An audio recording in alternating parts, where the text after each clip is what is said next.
Hello everyone and welcome to my YouTube channel. मैं हूं आपका होस्ट राघव सिंह। तो आज का ट्यूटोरियल है ट्यूटोरियल नंबर 6 और आज के वीडियो में हम पढ़ेंगे स्ट्रिंग्स। इन केस आपने इस जावास्क्रिप्ट ट्यूटोरियल के पुराने वीडियोस नहीं देखे हैं तो मैं इनकरेज करूंगा कि आप मेरे चैनल पर जाएं और सारे पुराने वीडियोस देखें। मैंने प्लेलिस्ट भी बना रखी है, जैसे कि जावास्क्रिप्ट प्लेलिस्ट और इंटरव्यू की प्लेलिस्ट। तो इन प्लेलिस्ट में जितने भी वीडियोस हैं वो एक सीक्वेंस हैं, तो आपको जावास्क्रिप्ट समझने में आसानी होगी। तो चलिए अब चलते हैं अपने ट्यूटोरियल नंबर 6 पे, जहाँ पर हम पढ़ेंगे स्ट्रिंग्स। ओके, तो ये मैंने सिर्फ एक डमी फाइल बना रखी है index.html, जिसको कि मैंने स्क्रिप्ट सोर्स कर रखा है app.js।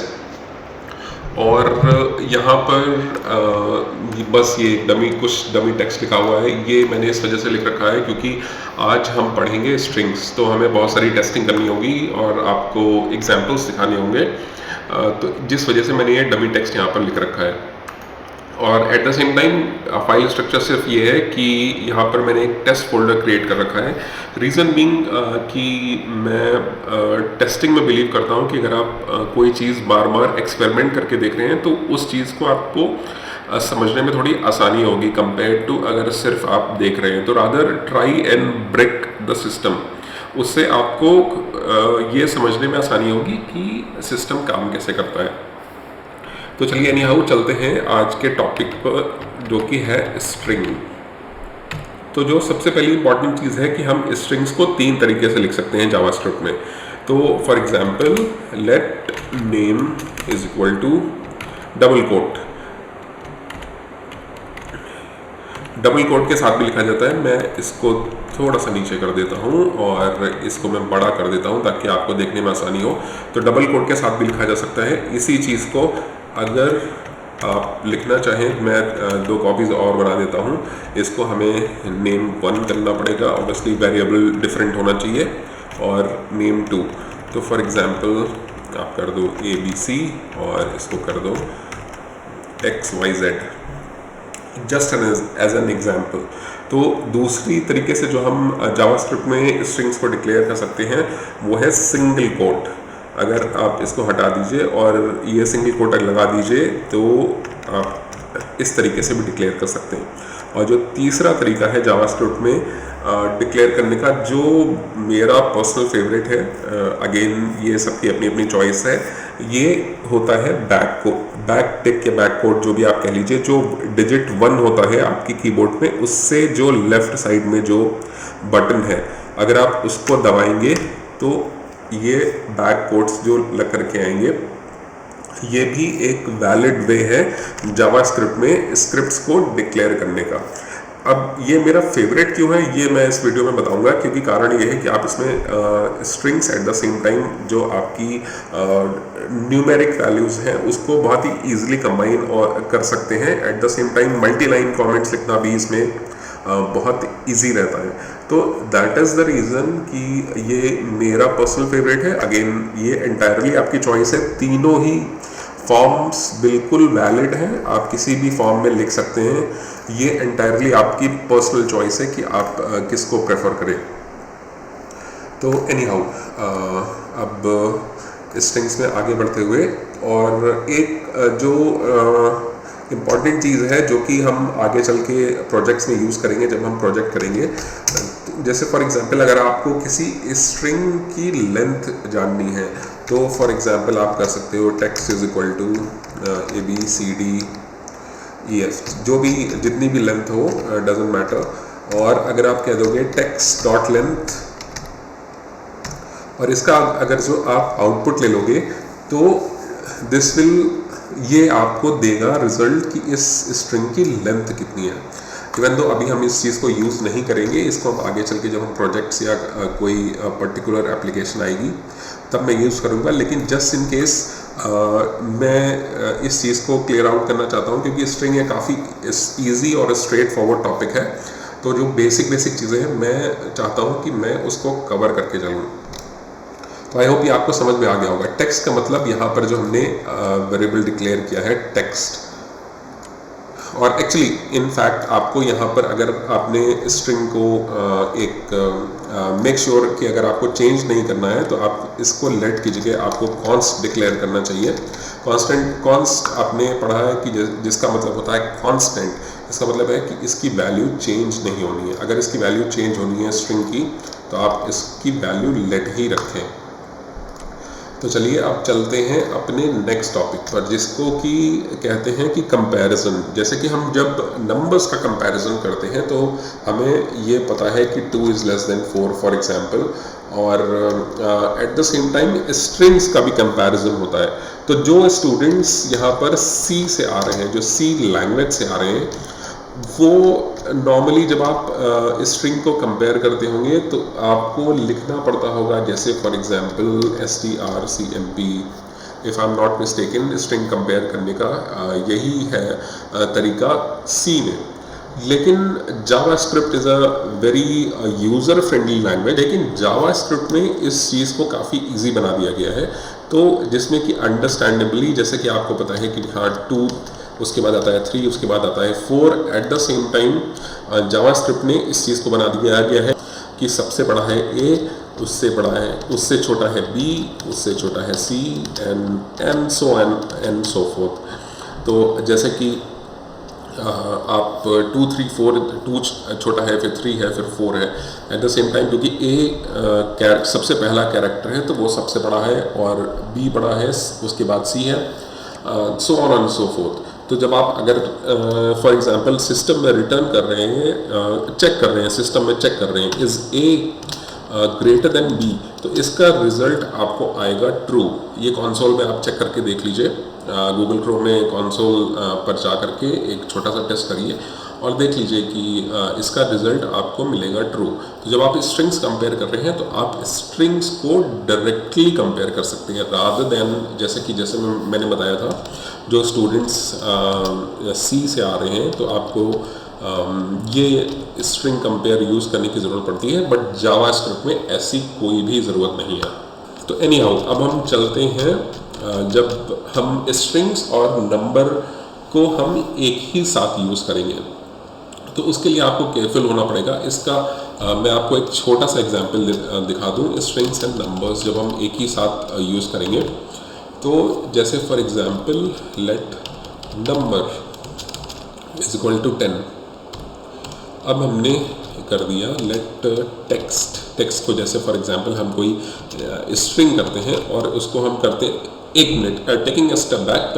पहली चीज़ मैं दिखा दूँ, let number 2, sorry my mistake, let number 2 is equal to 10। अब अगर जो आप इसको ऐड करो तो स्ट्रेट फॉरवर्ड है कि इसका रिजल्ट क्या आएगा, नंबर 1 नंबर प्लस नंबर 2। तो ये तो हो गया स्ट्रेट फॉरवर्ड नंबर का कैलकुलेशन, नंबर 1 एंड नंबर 2। तो जब आप इसको सेव करोगे और रन करोगे तो ऑब्वियस सी बात है कि आपको रिजल्ट एज एक्सपेक्टेड 20 दिखेगा। सॉरी मैं थोड़ा सा इसको नीचे कर देता हूँ क्योंकि यहाँ पर स्पेस की थोड़ी कमी है और मैं इस वजह से इसको बड़ा करके दिखा रहा हूँ ताकि आप इजीली देख सको। तो एज एक्सपेक्टेड आपको रिजल्ट मिलेगा 20। लेकिन you have to be very careful क्योंकि JavaScript is a very very forgiving language. वो आपको जैसे कि सी है, C++ है, उसकी जैसी स्ट्रिक्ट नहीं है। वो आपको काम करने के लिए बहुत फ्लेक्सिबिलिटी देती है। तो एट द सेम टाइम हम वहाँ पर मिस्टेक्स करने की ऑप्शंस भी काफ़ी सारे बढ़ जाते हैं। तो anyhow to prevent that, मेरे कहने का मतलब ये है कि you have to make sure कि जो आप यूज़र से इनपुट ले रहे हैं वो in the form of a string है। तो you have to make sure कि आप उसको एक इंटीजर में कन्वर्ट करें। अगर आप ऐसा नहीं करोगे तो फॉर एग्जांपल मैं आपको दिखाना चाहता हूँ कि यहाँ पर प्रॉब्लम कहाँ पर होती है। तो जैसे फॉर एग्जांपल हमने यूज़र से इनपुट लिया और इन केस वो स्ट्रिंग है, तो अब आप एक्सपेक्ट करोगे कि 10 और 10 जैसे कि हमने जो हमारा पिछला रिजल्ट आया था वही आना चाहिए। लेकिन अब मैंने इसको सेव कर दिया और मैं रन करता हूँ तो देखिए अब क्या होगा। यहाँ पर इसने एक्चुअली सिस्टम ने 10 और 10 को ऐड नहीं किया। इसने दो चीज़ें जिसे कहते हैं 1 और 1 11, उसको दोनों को ऐड कर दिया उस तरीके से। तो अब हम देखते हैं कि इस प्रॉब्लम को ओवरकम करने का क्या तरीका है, उसके लिए हमें बनाना पड़ेगा एक दूसरा वेरिएबल। तो हम फॉर एग्जांपल लिखते हैं लेट पास्ट इनपुट। ये वेरिएबल एक कंटेनर है जहां पर आपकी जब नंबर 2 डिजिट जो कि इस समय एक स्ट्रिंग है, जब इसकी वैल्यू पार्स होकर के आएगी तो हमें उसको किसी कंटेनर में स्टोर करना पड़ेगा। जैसे कि आपके घर में पानी होता है तो आप उसको ग्लास में सेव करोगे या किसी मग में सेव करोगे, तो इट इज़ इक्वलेंट ऑफ कि जब आप स्ट्रिंग को पार्स करोगे तो आप उसको सेव कहाँ पर कराओगे, जिसके लिए हमें कंटेनर चाहिए जो कि है पास्ट इनपुट। तो हम जब इसको स्ट्रिंग को प्रोसेस करेंगे तो हम उसको पास्ट इनपुट में सेव करेंगे। तो हमें उसके लिए लिखना क्या पड़ेगा, पार्स, और जो कि हमें नंबर 2 का चाहिए। सेकंड डिजिट को हम पास इंट से प्रोसेस करेंगे और एट द सेम टाइम हमें इसको ऐड करना है पास्ट इनपुट से। तो चलिए आप देखते हैं, जैसे कि जब आपने लास्ट टाइम ऐड किया था तो वो आउटपुट आया था 10-10, जैसे कि हम ऐड करते हैं 1 और 1 11, तो सेम कॉन्सेप्ट पे वो इनपुट आया था 10-10। लेकिन अब हमने इसको इस स्ट्रिंग को एक डिजिट में कन्वर्ट कर लिया है, एक इंटीजर में कन्वर्ट कर लिया है। तो चलिए इस बार देखते हैं कि आउटपुट क्या आता है। तो जैसा कि आप देख रहे हो अब हमारा रिजल्ट वापस बैक टू 20 हो गया है, जो कि हमारा रिक्वायर्ड, जो कि हमारा डिज़ायर्ड आउटपुट था। पहले ये 10-10 आ रहा था, लेकिन अब हमने जब इसको प्रोसेस कर लिया तो ये हमारा डिज़ायर्ड रिजल्ट आ रहा है विच इज़ 20। तो आई होप यू अंडरस्टैंड कि पास इंट का क्या कॉन्सेप्ट है। और एट द सेम टाइम हम इसको फ्लोट भी कर सकते हैं। ये सब चीज़ें तो बाद में एक्सपेरिमेंट और टेस्टिंग करी जा सकती है। फ्लोट और इंट में क्या फ़र्क है, ये सब चीज़ें आप गूगल करके भी पढ़ सकते हो। फेयरली ईजी टू अंडरस्टैंड है, इसमें कोई बहुत ऐसा कॉन्सेप्ट नहीं है जो कि मैं जा करके डिटेल में समझाऊँ। तो बट बेसिक जो कॉन्सेप्ट है, आई थिंक जो सबसे इम्पॉर्टेंट चीज़ थी वो आपने यहाँ से पिकअप कर ली होगी कि you have to make sure कि आप इस चीज़ को ऐड करते time you are adding 2 integers, not an integer and an string. तो चलिए अब चलते हैं अपने अगले टॉपिक पर, जो कि है फॉर एग्जांपल अगर हम कोई स्ट्रिंग लिखना चाहें और जो कि मल्टी लाइन हो। जैसा कि मैंने कहा स्ट्रिंग एक बहुत ही इजी टॉपिक है, इसमें मैं बहुत ज़्यादा टाइम स्पेंड नहीं करूँगा, लेकिन जो इम्पॉर्टेंट कॉन्सेप्ट्स हैं उनको मैं कवर कर लूँगा, क्योंकि हम एक अगला प्रोजेक्ट करने वाले हैं जिसमें कि हम बनाएंगे, अगले वीडियो में हम देखेंगे एक बहुत ही सिंपल कैलकुलेटर। तो उसमें जो भी कॉन्सेप्ट्स यूज़ करेंगे तो you have to make sure कि आप ये इन छोटे छोटे कॉन्सेप्ट्स आपके क्लियर हैं, ताकि आने वाले वीडियो आपको समझने में इजी रहे। तो मल्टी लाइन स्ट्रिंग्स के लिए मैंने एक टेक्स्ट, जैसा कि मैंने यहाँ पर पेस्ट किया था, उसको मैं ऊपर लाना चाहूँगा और मैं आपको एक्सपेरिमेंट करके दिखाना चाहूँगा। तो फॉर एग्जांपल हमने एज्यूम किया let's long string is equal to, अब हमारी स्ट्रिंग है जो कि काफ़ी लंबी है।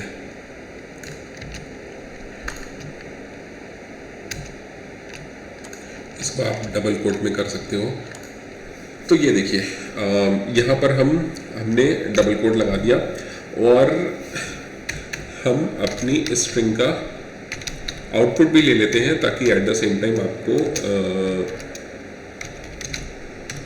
सारी चीज़ें क्लियर होती रहे। तो आपने लॉन्ग स्ट्रिंग का आउटपुट ले लिया, नॉट अ प्रॉब्लम, आउटपुट आपको एज एक्सपेक्टेड मिल गया।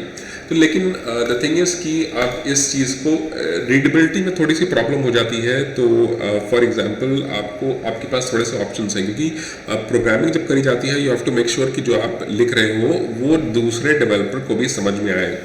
You have to make sure कि थोड़ी प्रोग्राम में रीडेबिलिटी रहे। अभी तो क्योंकि हम बहुत ही छोटी छोटी चीज़ों से एक्सपेरिमेंट कर रहे हैं, लेकिन जब प्रोग्राम बड़े होते जाएंगे तो आपको दूसरा अगर कोई आपके कोड को पढ़ रहा है तो उसको पढ़ने और समझने में बहुत ही प्रॉब्लम होती है।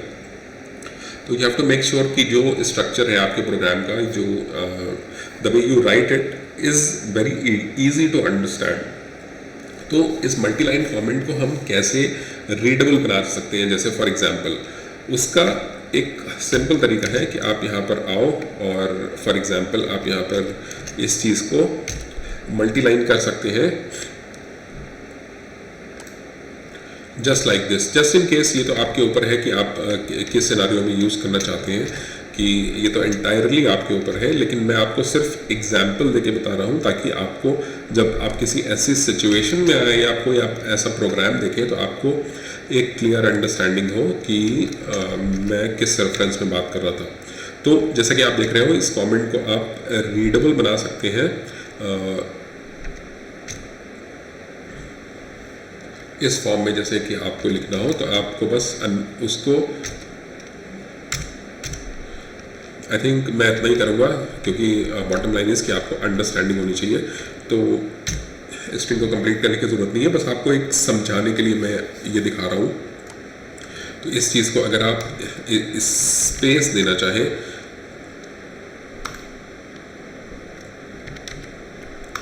क्योंकि मैं आपको सिर्फ समझाने के लिए ये दिखा रहा हूँ, क्योंकि मैं आपको सिर्फ समझाने के लिए दिखा रहा हूँ, तो बाकी की मैंने स्ट्रिंग हटा दी है। और लेट्स सी कि अब आउटपुट क्या आता है एज डिज़ायर्ड। कि जैसा कि आप देख रहे हो कि इन स्पेसेस का कोई फ़र्क नहीं पड़ा, और जो भी आपका डिज़ायर्ड आउटपुट था वो आपको एज इज़ मिल गया। लेकिन कभी कभी ऐसा होता है कि हमें कुछ ऐसी चीज़ें लिखनी होती हैं जो कि हमको बीच में डबल कोट्स का यूज़ करना पड़े। तो जैसे for example let long string is equal to, this is a very strong statement. Strong जैसे कि हम लोग कभी कभी फिजिकली बोलते हैं फिंगर्स अपनी दिखा करके कि quote unquote strong statement.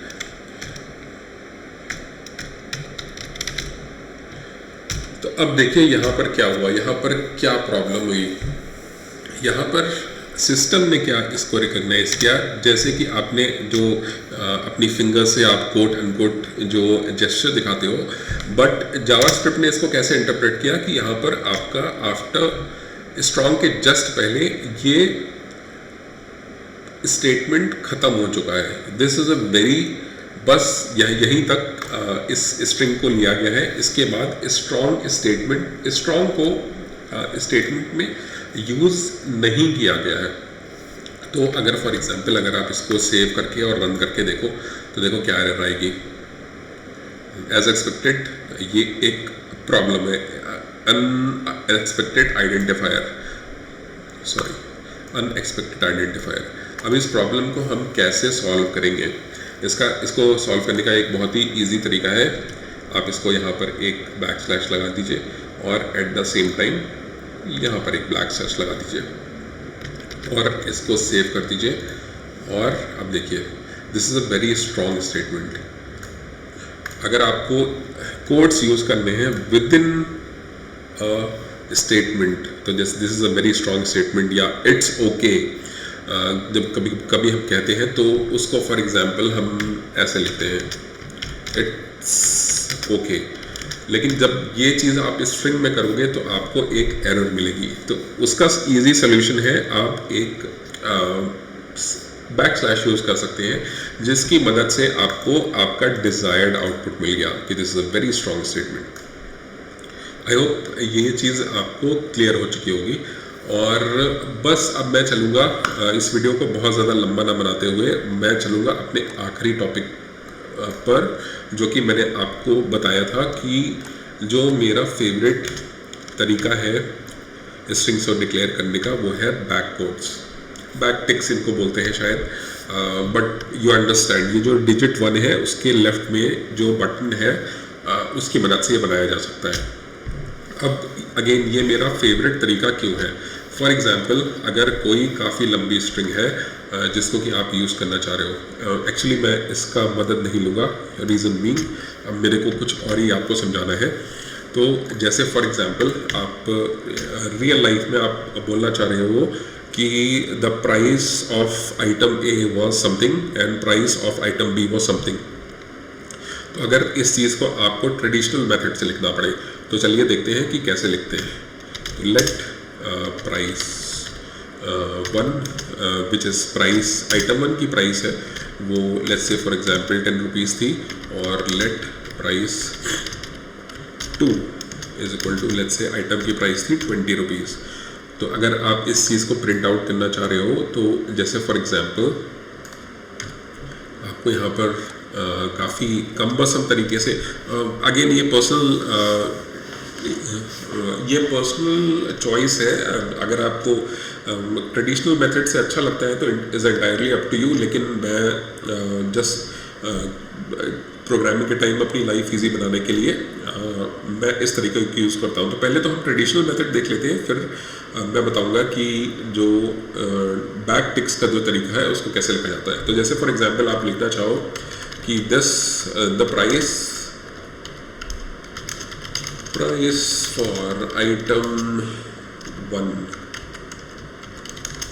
Is, और इसके बाद आपको यूज़ करना पड़ेगा प्लस, उसके बाद आपको लिखना पड़ेगा प्राइस 1 और फिर प्लस और दिस मच, और the price for item 2 is, फिर यहाँ पर प्लस और प्राइस 2। तो चलिए इसको देखते हैं कि आउटपुट क्या होता है। प्राइस इज 10, अब यहाँ पर एक चाहे तो आप ऑब्वियसली एक बैकस्लैश या स्पेस लगा सकते हैं, but I hope you get the point. अब हमने यहाँ पर ऑब्वियसली कोई लाइन ब्रेक या कुछ नहीं लगाया है, तो एज एक्सपेक्टेड ये सब एक ही लाइन में आ रहा है। तो आई होप यू अंडरस्टैंड कि अगर आप यहाँ पर ऑब्वियसली ब्रेक या कुछ भी लगाना चाह रहे हो तो ये तो एंटायरली आपकी चॉइस है, लेकिन मैं सिर्फ दिखाने के लिए बोल रहा हूँ। तो ऑब्वियसली ये चीज़ थोड़ी सी कम्बरसम हो जाती है कि आपको बार बार कोड खोलना पड़ेगा, बंद करना पड़ेगा, और एट द सेम टाइम तो इसका ईजी तरीका क्या है, जो कि जैसा कि मैंने बोला था बैक टिक्स। तो इस चीज़ को हम हटा देते हैं 1 सेकेंड के लिए और हम बैक टिक्स का यूज़ करते हैं। तो जैसे फॉर एग्जांपल आप लिखना चाहो the price for item 1 is, अब आपको करना क्या है कि आपको लिखना है प्राइस 1 जो कि है इंटीजर। उसको लिखने का क्या तरीका है, आप एक डॉलर लगाइए और कर्ली ब्रेसेस लगा दीजिए। अब यहाँ पर लिख दीजिए price 1। Eight the same time आपको यहाँ पर कुछ भी लिखना है, आप easily with in a bracket लिख सकते हो। न्यू लाइन आपको लगानी है। अब आप लिखना चाहते हो the price for item 2 is, again एक ब्रैकेट और एक कर्ली ब्रेसेस, यहाँ पर प्राइस 2। अब चलिए इसको देखते हैं कि इसका आउटपुट क्या होता है। Again very easy way of entering the same thing. तो ये जो मेथड है ये आई थिंक काफ़ी इजी है, और मैं जब भी कोड लिखता हूँ तो मैं इसी को प्रेफर करता हूँ क्योंकि it makes life a lot easier. तो एनी हाउ अब हमने स्ट्रिंग्स का बेसिक पढ़ लिया है। आई होप कि आपका आज का ट्यूटोरियल आपको समझ में आया होगा। स्ट्रिंग्स एक बहुत ही फेयरली स्ट्रेट फॉरवर्ड टॉपिक है, तो मैं इस पर बहुत टाइम नहीं स्पेंड करना चाहूँगा। इन केस आपको कुछ नहीं समझ में आया तो प्लीज़ इस वीडियो को दोबारा देखें, और फिर भी नहीं समझ में आता तो ऑलवेज यू आर वेलकम। आप कमेंट सेक्शन में जाएं, अपना क्वेश्चन पूछें, मैं रिप्लाई करने की पूरी कोशिश करूँगा। एट द सेम टाइम अगर आपने अभी मेरे चैनल को सब्सक्राइब नहीं किया है तो प्लीज़ मेरे चैनल को सब्सक्राइब करिए और प्लेलिस्ट में जाइए। आपको यहाँ पर जावास्क्रिप्ट और इंटरव्यूज़ की सारी प्लेलिस्ट देखने को मिलेगी बाय सीक्वेंस। और एट द सेम टाइम मैं आपको इनकरेज करूँगा कि आप मेरे चैनल को अपने फ्रेंड्स के साथ भी शेयर करें, इन वीडियोस को भी शेयर करें। मैं इन वीडियोस को हिंदी में बनाता हूँ ताकि ज़्यादा से ज़्यादा लोग इसको समझ पाएँ, और आप इस वीडियोस को शेयर करें ताकि आपके फ्रेंड्स और क्लासमेट्स को भी जावास्क्रिप्ट समझने का मौका लगे, और आपको जल्दी ही HTML CSS के भी वीडियोस देखने को मिलेंगे एज वी प्रोग्रेस। अगर आप चाहते हैं कि किसी स्पेसिफिक टॉपिक पर मैं वीडियो बनाऊं रिलेटेड टू इंटरव्यूज़ तो please do let me know, मैं आपके फीडबैक का इंतज़ार करूँगा। अगर आप अभी भी मेरे साथ जुड़े हैं तो thanks a lot for watching. I will see you next time.